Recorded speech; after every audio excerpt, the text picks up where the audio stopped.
आज का जो हमारा टॉपिक है वो है लॉजिक एंड क्रिटिकल थिंकिंग, जिसमें हम पढ़ेंगे basic things relevant to logic. ये कुछ टॉपिक हैं जो आज के लेक्चर में हम कवर करेंगे। Number 1 concept of logic and inductive logic, number 2 categorical proposition, number 3 categorical syllogism, number 4 Venn diagram rules, number 5 some solve example relevant to the Venn diagram. अगर आपने अभी तक मेरे यूट्यूब के चैनल को सब्सक्राइब नहीं किया तो काइंडली मेरे चैनल को सब्सक्राइब करें, और मेरी वीडियो अगर आपको पसंद आए तो लाइक करें और दूसरों के साथ शेयर भी करें। Thank you.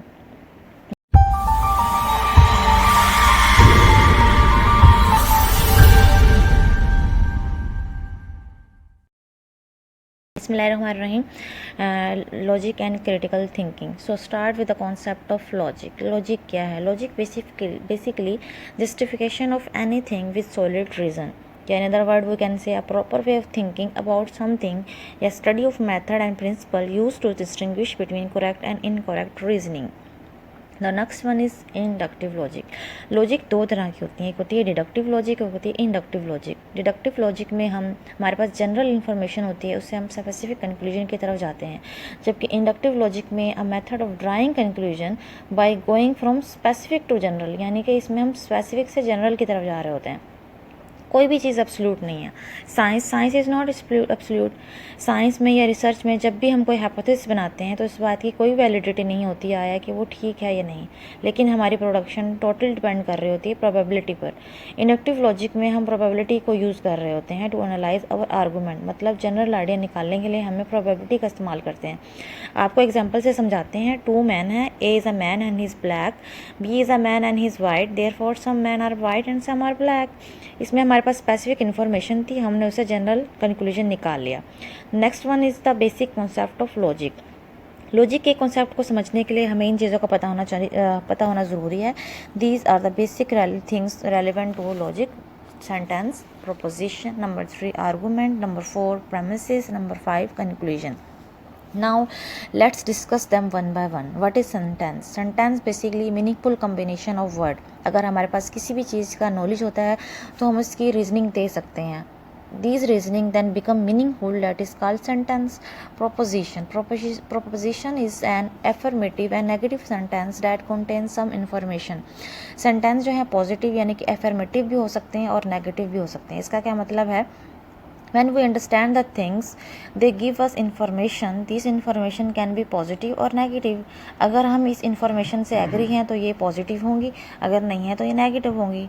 The next one is argument. Argument basically a group of statement in which premises are intended to support conclusion.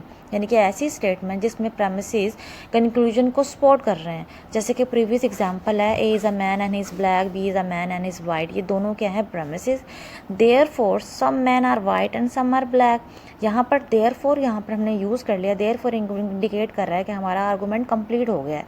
ये पूरा का पूरा एक आर्गूमेंट है जिसमें फर्स्ट 2 लाइन जो है प्रेमिसेस है, लास्ट वन जो है हमारा कंक्लूजन है। अगर प्रेमिसेस ट्रू हैं और कंक्लूजन भी ट्रू है तो हम कहेंगे हमारा आर्गूमेंट डिडक्टिवली वैलिड है। अगर प्रेमिसेस ट्रू लेकिन कंक्लूजन जो है प्रोबेबिलिटी ट्रू यानी कि उसके ट्रू होने का चांसेस है तो हम कहेंगे हमारा आर्गूमेंट इंडक्टिवली स्ट्रॉन्ग है। Next one is premises. Premises यह है when a proposition make a part of N argument.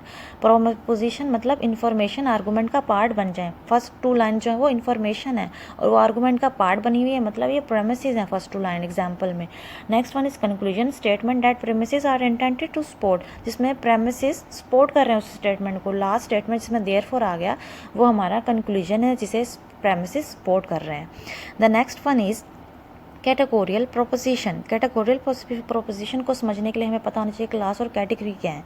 Class और category basically collection of all object that have some characteristics in common is called class. 3 तरह की हो सकती हैं। First category जिसमें तमाम चीज़ें इंक्लूडेड हों। In second category half is included और not. In third category nothing is included. So how we can define categorical proposition? Categorical proposition basically a proposition used in deductive argument that make a relationship between one category and some other category. अब ये relationship कैसे बनता है इसके लिए हमें इसकी kind का पता होना ज़रूरी होता है। बेसिकली कैटेगोरियल प्रोपोजिशन की 4 तरह की काइंड्स हैं। एक होती है universal affirmative proposition, next one is universal negative proposition, third one particular affirmative proposition, fourth one particular negative proposition. इनके सिंबल हैं जो इनको रिप्रेजेंट करने के लिए हम यूज़ कर रहे हैं। फर्स्ट के लिए ए, सेकंड के लिए ई, थर्ड के लिए आई और फोर्थ के लिए ओ। Now let's discuss them one by one. Universal affirmative proposition. Universal affirmative proposition basically a proposition that assert that whole of the one class is included in another class. पूरी की पूरी class दूसरी class में include हो जाए। Example से explain करते हैं। लाल पोलिटिशियन और लायल। अब इसमें 2 तरह के रिलेशनशिप डिस्कस किए गए हैं। एक होता है सब्जेक्ट और एक होता है प्रेडिकेट। जो पॉलिटिशियन है वो सब्जेक्ट है और लायर जो है इसमें प्रेडिकेट है। अब इस एग्जाम्पल को हम कैसे लिखेंगे? RSRP। अब वेन डायग्राम के रूल को अप्लाई करते हुए हम क्या कर रहे हैं, जो एरिया बताया जा रहा है इसमें उसको शेड नहीं करेंगे, बल्कि जो इसका ऑपोजिट एरिया होगा उसमें उसको हम शेड कर देंगे। उसके बाद है universal negative proposition that assert that whole of the one class is excluded from the whole of the another class। एक पूरी की पूरी क्लास को दूसरी क्लास से एक्सक्लूड कर दिया जाए, यानी कि एक क्लास और कैटेगरी का दूसरी कैटेगरी के साथ कोई रिलेशनशिप ना हो। इसे भी एग्जाम्पल से एक्सप्लेन करती हूँ ताकि आपके लिए समझना आसान हो जाए। No politician are liar mean no S is P according to the Venn diagram rule. इसमें भी जो एरिया बताया जा रहा है उसके ऑपोजिट को शेड करेंगे। इसमें ओवरलैपिंग एरिया जो है वो शेड किया जाए। The next one is particular affirmative proposition. It is defined as proposition that assert that two classes have some members in common. इसे भी एग्जाम्पल से एक्सप्लेन करते हैं। Some politician are liar mean some S is P. Then according to the Venn diagram rule, इसमें जो area बताया जा रहा है उसे शेड नहीं करेंगे बल्कि वहाँ पर जस्ट X को राइट कर देंगे। The next one is particular or negative proposition, and it is defined as proposition that assert that at least one member of a class is excluded from the whole of the another class। सिर्फ एक member को exclude कर रहे हैं पूरी class में से। इसे भी एग्जांपल से एक्सप्लेन कर रहे हैं। मैं बार बार एग्जांपल इसलिए देती हूँ ताकि आपको समझने में आसानी हो। Some politician are not liar mean some S is not P. Then according to the Venn diagram rule, इसमें भी जो एरिया बताया जा रहा है उसे जस्ट वहाँ पर एक्स लिख देंगे, वहाँ पर शेडिंग नहीं करेंगे। The next topic is categorical syllogism. It is defined as a deductive argument in which a conclusion is inferred from the true premises। यानी कि एक ऐसा डिडक्टिव आर्गूमेंट जो कि 3 कैटेगोरियल प्रोपोजिशन पर मुश्तमिल हो, that together contain exactly 3 terms. Categorical syllogism में ट्रू प्रेमिसेस एक कंक्लूजन बना रहे हैं, जैसे कि पिछले एग्जांपल में भी आपने देखा है। For further explanation of categorical syllogism let's discuss another example. No politician are professor, some doctor are professor, therefore some doctor are not politician. First 2 line जो है वो हमारे प्रेमिसेस हैं and the third one is our conclusion. अब इसमें जो 3 term हैं, 2 premises मिलकर एक कंक्लूजन बना रहे हैं। अब देखना क्या है, ये है कि 3 टर्म्स कौन सी यूज़ होती हैं। बेसिकली हमारे पास 3 तरह की टर्म्स हैं। First one is the major terms, a term that occur as a predicate of the conclusion, जो कि एज अ प्रेडिकेट आ रही है कंक्लूजन में, जैसा कि पॉलिटिशियन जो एज अ प्रेडिकेट है। और प्रेमिसेस में जो मेजर टर्म आएगी उसे हम मेजर प्रेमिसेस कहेंगे। जिस प्रेमिसेस में हमारी मेजर टर्म आ रही होगी, जैसे कि पॉलिटिशियन फर्स्ट में आ रही है, तो ये हमारा मेजर प्रेमिसेस है। Next term is the minor term. Minor term it is defined as a term that occur as a subject of the conclusion, जो कंक्लूजन में एज अ सब्जेक्ट आ रही हो। जैसे कि आप देख सकते हैं डॉक्टर जो है एज अ सब्जेक्ट है in conclusion, this is our minor term. और जो प्रेमिसेस में, जिस प्रेमिसेस में हमारी माइनर टर्म होगी हमसे माइनर प्रेमिसेस कहेंगे। Third one is middle term, a term that occur in both premises but not in conclusion. जैसा कि प्रोफेसर प्रेमिसेस में तो आ रहा है लेकिन कंक्लूजन में नहीं है। The next one is when diagram rule. When diagram rule में क्या करते हैं, हम मिडल टर्म की पोजीशन के लिहाज से रूल्स बना रहे होते हैं, जिससे हमारे कंक्लूजन में कोई फ़र्क नहीं पड़ता, कंक्लूजन हमारा सेम रहता है। बस हम वेन डायग्राम में रूल्स में हम मिडल टर्म्स की पोजीशन को चेक कर रहे होते हैं। First rule is the middle term may be the subject term of the major premises and the predicate term of the minor premises. यानी कि मेजर प्रेमिसेस में एज अ सब्जेक्ट आ रही है लेकिन माइनर प्रेमिसेस में एज अ प्रेडिकेट आ रही है, तो हमारा कंक्लूजन सेम है। सेकंड रूल में क्या है कि मिडल टर्म जो है as a predicate term of the both premise दोनों प्रेमिसेस में एज अ प्रेडिकेट टर्म आएगा हमारा मिडल टर्म, तब भी हमारा कंक्लूजन सेम रहेगा।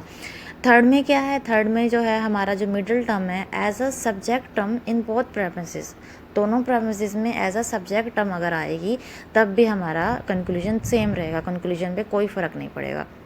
फोर्थ में क्या है, फोर्थ में अगर मिडल टर्म में be the predicate term of the major premises, यानी कि मेजर प्रेमिसेस में एज अ प्रेडिकेट टर्म आए, and the subject term of the minor premises में एज अ सब्जेक्ट आए, तब भी हमारे कंक्लूजन में कोई फ़र्क नहीं पड़ेगा, कंक्लूजन हमारा सेम रहेगा। अब कुछ एग्जांपल है, हम उसे सॉल्व करते हैं। First one is AEE1। AEE क्या है, इससे आप कंफ्यूज मत हो। ये जो है हमारे सिंबल्स हैं जो कि हमने यूज़ किए थे जब मैंने आपको कैटेगोरियल प्रोपोजिशन की काइंड्स बताई थी, उसमें सिंबल यूज़ किए थे। ए जो है रिप्रेजेंट कर रहा है यूनिवर्सल एफर्मेटिव प्रोपोजिशन को। अब इसमें क्या है, 1 जो है रिप्रेजेंट कर रहा है वेन डायग्राम रूल 1 को। तो हमने रूल 1 लगाया जिसमें मिडल टर्म को एज अ सब्जेक्ट रखना है मेजर प्रेमिसेस में, और उसमें प्रेडिकेट रखना है माइनर प्रेमिसेस में। देन AE11 मतलब all M is P, E stand no S is M, and E for no S is P। फिर वेन डायग्राम रूल की मदद से शेडिंग करेंगे। फर्स्ट के लिए मैंने पिंक एरिया शेड किया है, सेकंड के लिए येलो किया है, तो ये शो कर रहा है कि हमारा जो रिजल्ट है वो इनवैलिड है। Second example is AAA1। ए जो है वो यूनिवर्सल एफर्मेटिव प्रोपोजिशन को रिप्रेजेंट कर रहा है, जिसमें हम कहते हैं ऑल M is P, यानी कि M जो है मेजर टर्म आ रही है हमारे मेजर प्रेमिसेस में, और मिडल टर्म सेकंड में जो है वो प्रेडिकेट टर्म आ रही है हमारे माइनर प्रेमिसेस में। इसकी जब शेडिंग करेंगे according to the Venn diagram rule, तो इसका जो रिजल्ट है वो हमारे पास वैलिड आएगा। Thank you for watching.